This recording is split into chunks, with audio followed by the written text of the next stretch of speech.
Now, this is when things get interesting. So while it might seem really appeasing to own that data and own the infrastructure, do you have the power to run the model and make sure that it's going to be stable? So let's look at the differences. When it comes to private, companies like OpenAI, Anthropic, and Google, they have the horsepower to ensure that the model is always up. It has the GPUs to process all of these requests that are coming in, and it has the infrastructure to make sure that it can scale.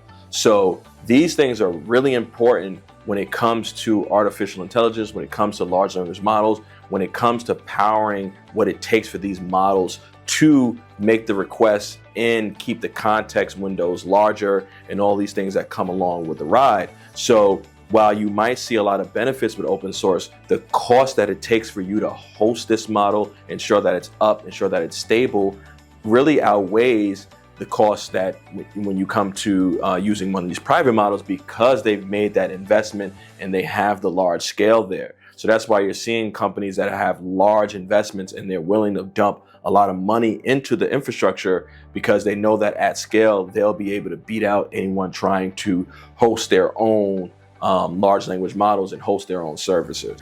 Something else you have to take into consideration when it comes to private and open source is the maintenance.